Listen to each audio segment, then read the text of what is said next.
Hello to all the UUCF members and friends out there. I hope you are all doing well, and I send love and gratitude to all of you. I'm speaking today to update you regarding our plans for gathering in person for Sunday worship services. I know this is something that's been on our mind for a long time. And as you know, the Delta variant and other COVID-related factors have placed a bump in the optimistic road that many of us felt like we were traveling on at least a few weeks ago. After meeting with the leadership team at First Christian, we have collectively decided to delay our plans by 1 month. And what that means is instead of gathering in person on September 12th, like we talked about, we will begin offering an in-person gathering opportunity beginning October 10th. And so I'll explain what I mean about an opportunity in just a moment. And I want to reassure everyone, we will continue to offer the Zoom and Facebook Live broadcast options as well. We have an ongoing long-term commitment to continue to offer meaningful ways of participating in our services from your home. We value everyone in our community and know that this is the only way that some folks are able to experience Sunday worship. That it's simply, even in the best of circumstances, it would not be accessible for them to come to the sanctuary. So we will continue to offer that online option. So I want to let you know that the UUCF board, the COVID Safety Task Force, the UUCF staff, our RE committee, and the leadership over at First Christian have had countless discussions over the past months. And we wrestled with so many questions. We started from a place of just, is it safe to gather? Is it socially responsible to gather in light of what hospitals are going through? Do we require proof of vaccination for those who attend any in-person gatherings we offer? What about those people, especially at this moment in time, young children who aren't able to be vaccinated as of yet? How do we keep them safe?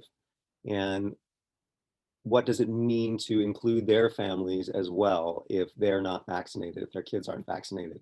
With the knowledge that vaccinated people can still carry the virus, what practical safety precautions do we need to take? Are masks required both indoors and outdoors? Can singing be part of our services and in any way, shape, or form?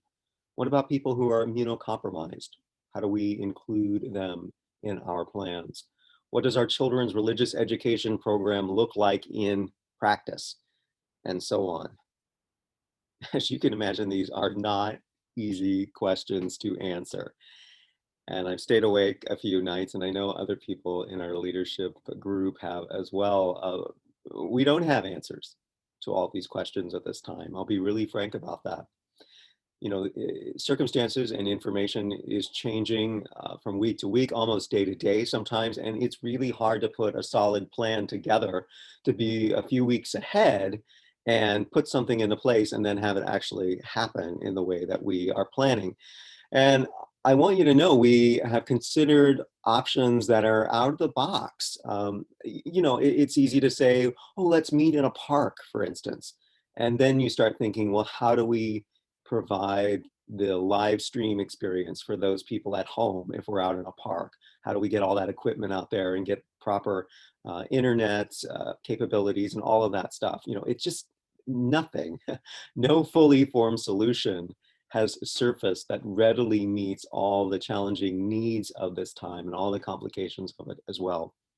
And so we're giving up on trying to solve everything right now, and instead we are taking a different approach. And so what we're going to do is on the service on October 10th, and the ones following thereafter for at least a few weeks, however many weeks this needs to happen, we are going to ask for no more than 30 UUCF vaccinated members to RSVP to be present in person for those services. And this is a relatively small number of people. And with this small number, we can begin to work out what it's like to safely navigate the space and begin actively putting all these theoretical safety protocols into place. Those 30 service participants, I want you to know up front, can expect a very bumpy worship experience. It's likely there will still be folding chairs in the sanctuary, at least that first week, or maybe even the second week as well. There will be lots of awkward moments as we together find our way through that experience of trying to have some kind of in-person safe worship experience. And during that time, those who are at home will still, of course, be able to tune into the live stream offering. So our hope is that by having live people moving through the space and helping to point out areas of concern, we will then be able to formulate a gathering plan that will be as inclusive as possible to our entire congregation in the near future. It's important to note that First Christian has done due diligence with the building. They've added safety features, air scrubbers, and room sanitizers. With a press of a button, essentially sterilize the entire sanctuary between services. They're also making sure that hand sanitizer and mask stations will be available throughout the building. So they have a really well thought out plan that we are helping with as well. But I have to give kudos to them for their organizational skills around this and their commitment to safety in these very practical ways. So my invitation here today is to say that if you are a vaccinated UUCF member, and if you are comfortable with the idea of being part of these trial gatherings, and they really will be trial gatherings, they will be bumpy, they will not be the worship experience that you are used to in person, but these will begin October 10th. And what will happen is you will get an email invitation sometime in your email in the next few days, probably next week, midweek.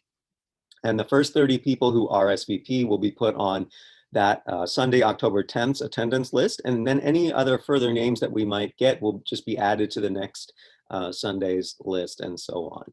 So we'll start gathering names that way. And I guess I should say it, even though I think we're all aware any of these plans could change. There will be likely opportunities for small in-person gatherings as well. So please stay tuned for further updates about that. But as we know, we're trying to plan things, but we just don't know what may happen at any point. I do want to say part of what has been so challenging about this is that our call as Unitarian Universalists is to be inclusive. And that for me means that we open our doors wide and we welcome everyone in. That means as a community, we wrap our arms around our elders and our children and everybody in between, and we say all are welcome. I mean, I think that's really essentially the message at the center of Unitarian Universalism. That's still our message. But our current realization is that to actually make that message a reality, we're going to need to begin to take steps like this plan that I've outlined for you today, because we have to figure out how to better make this call to being inclusive, to being welcoming, a reality in these complicated times. And so that's what we're asking of these 30 people who will join us in those trial Sunday services. To help us figure out what it looks like to gather in person in this remarkable time. I want to finally say that I so deeply appreciate your patience during this past, it's now a year and a half. Our community is still here. It's still strong in a lot of ways, despite the distance and the challenges that we faced, and just everything we've been through, either as an organization or you personally.